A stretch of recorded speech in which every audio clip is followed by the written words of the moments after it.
How's it going, everybody? Mick back here to review JCW Lunacy episode 65. We'll start off with the show recap of last week, and we're going to actually start episode 65 with Too Tough Tony in the backstage area trying to hunt down Jeff the ref. And he makes his way over to Vince Russo's office, where he finds Jeff sitting down with Vito, seemingly paying him some of the money that he owes him. And you can hear Vito saying, "This isn't enough money." And Tony just snaps, runs up to Jeff, just starts beating the fuck out of him, basically. Vito kind of gets involved a little bit, and then Vince runs in and basically tells Tony, calm the fuck down, get the hell out of here, and, basically take the night off, I believe is what he says. I think he even tells him to, like, take a vacation at some point. We'll give you some comped tickets. You can come watch the show with the Juggalos. And so actually after that quick backstage segment, we get right into the action this week with match number 1 being Danny Moe versus Big Al, Alice Crowley.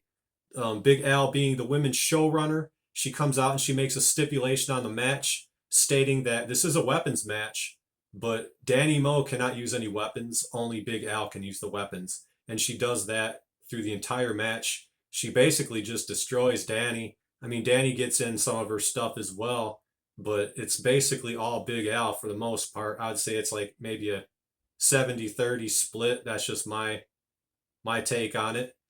Pretty good match, all things considered, even though Danny couldn't use any weapons.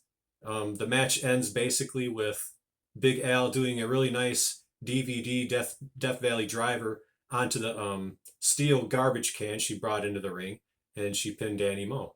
Almost immediately after this, we go to backstage, and we see Jasmine trying to call basically her guys to find out where they're at because they haven't shown up to the arena yet.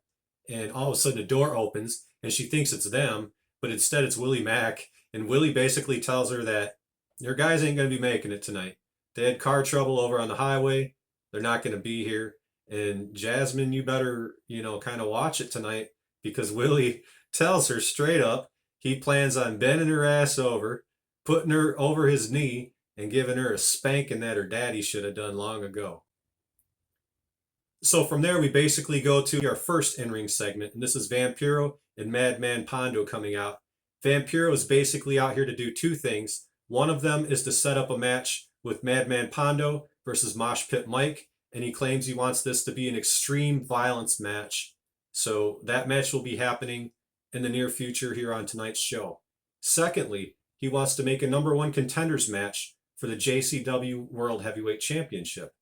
So this will be Cowboy James Storm versus somebody who is about to make their very first appearance in Juggalo Championship Wrestling, and that is none other than Ken Anderson, Mr. Anderson.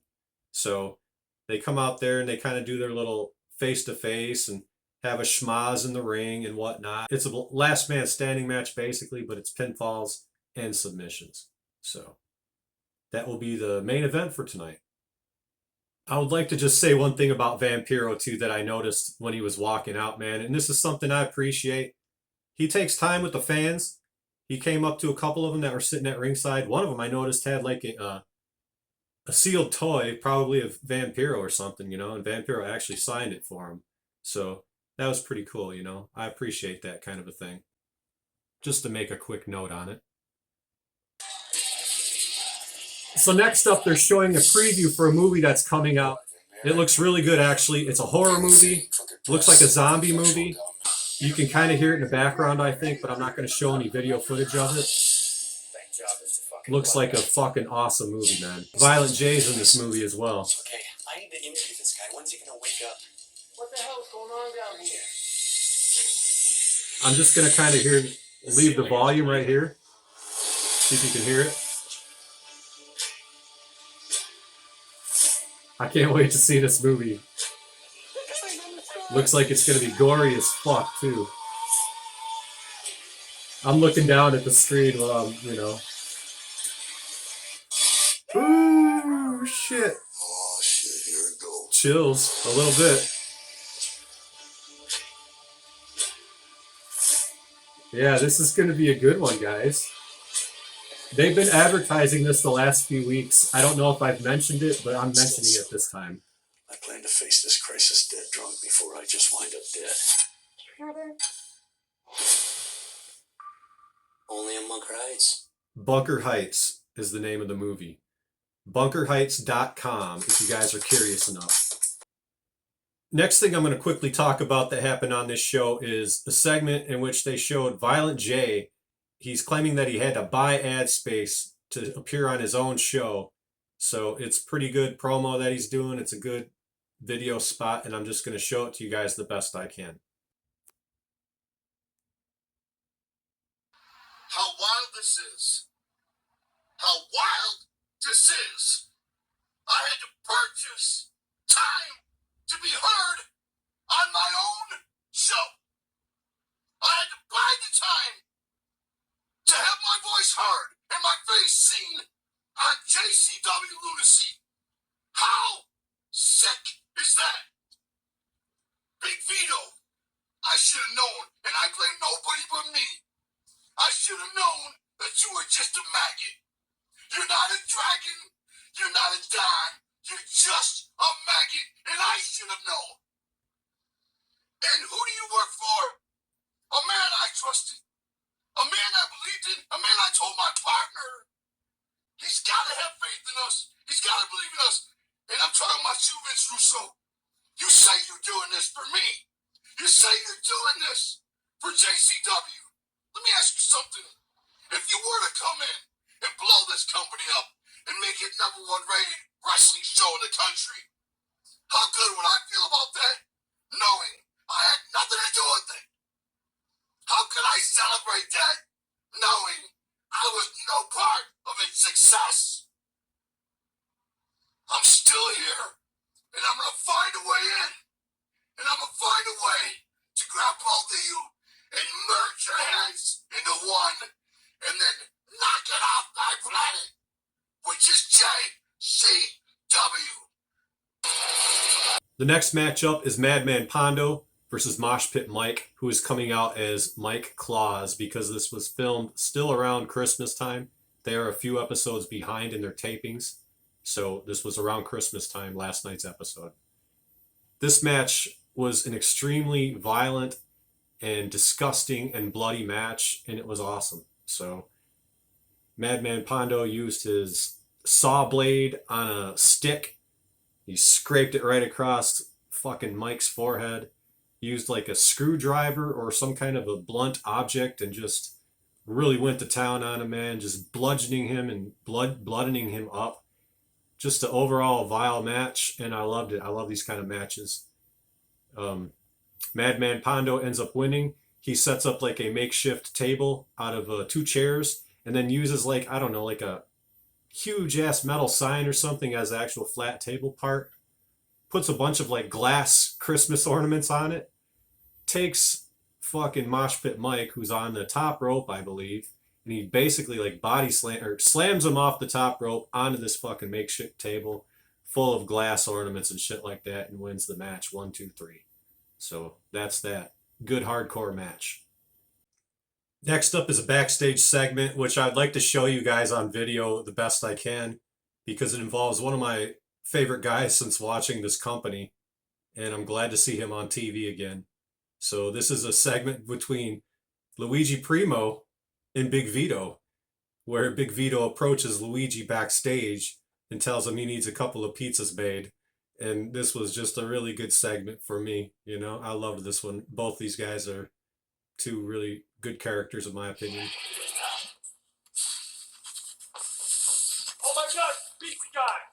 Hey, how you doing? Listen, you're the guy I've been looking for. Listen, I got a party. I need 2 vegetables, 2 pepperoni, 2 sausage, and give me some of that flatbread, all right? Let me stop you right at that Hey, place. some prosciutto bread. I have to go wrestle right now. What do you mean wrestle? I come and get you after my match. But you don't wrestle, you're a pizza guy. What are you talking about? I make a best pizza and I'm a best wrestler. That's what I want you to do. Make a pizza for me. After my match. Your match? What the hell did I get myself into here? What a fucking circus. God damn it. Vito, What's up? we have a huge problem. I really need your help. What happened? It's all. All right, come on. Next up, they show a little video promo for a YouTube channel that I've recently discovered, actually. That's a pretty cool channel. So I'm going to give them the shout out on this channel and show the quick video footage. The channel itself is called Strange Suspicion. This is a channel that I've recently discovered before actually seeing it on Juggalo Championship Wrestling here. So this is a cool channel. Shout out to them, man.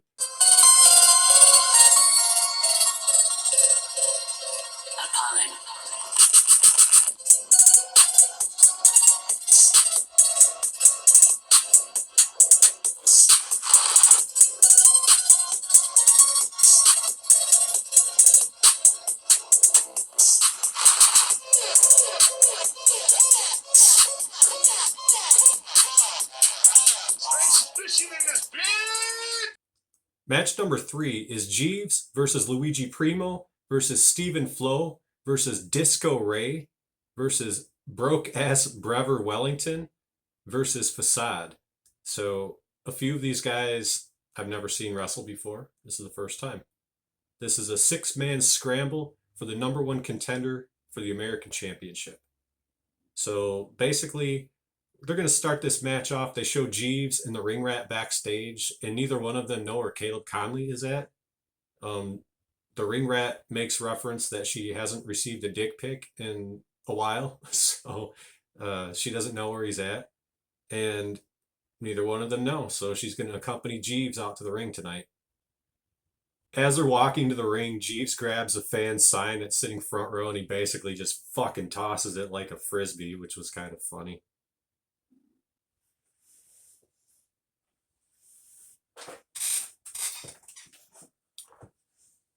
I also made note that the ring rat is looking very patriotic tonight. So that's a nice thing. Match starts basically super fast. Everyone everywhere just fighting all over, basically. Facade and Stephen Flo are in the ring. Facade, I noted, does this excellent backslide to Stephen Flo, and I've never really noticed anyone do this before, but it's a backslide, and then he does a bridge to it, and he got a 2 count on it.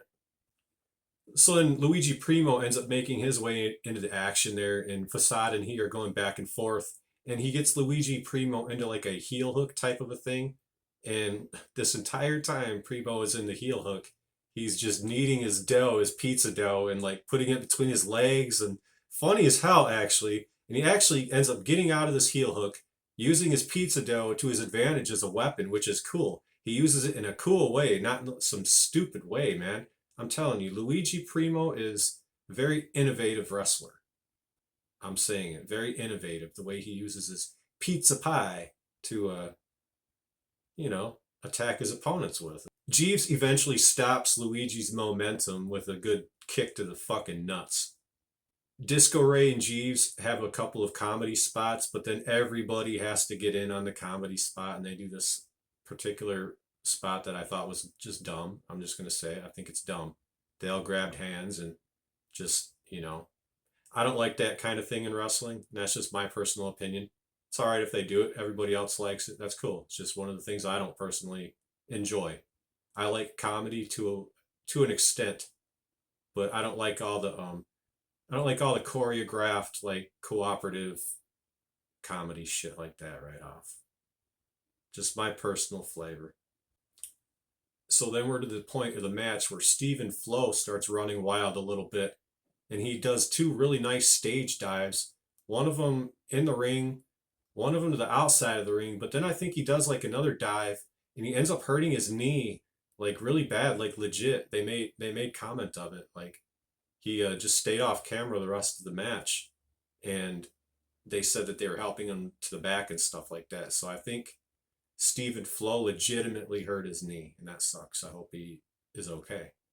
On the outside of the ring, Jeeves nuts Luigi Primo onto the steel ring barricade. They're basically just all brawling through the crowd for a little bit, and this will lead to a Facade making his way up to like a balcony area type of thing, and he does this rolling senton off the top of it on all 3 guys. That was a pretty cool spot. So this match will go down like this. It ends up Luigi Primo and Facade back in the ring, and Facade ends up doing this pretty cool move where he runs the rope, and he does like this springboard, I would just call it like a karate kick type of a thing to the face, and pin Luigi for a 3 count. Pretty cool match, all things considered. High paced, most definitely. And your #1 contender to the American Championship is now Facade.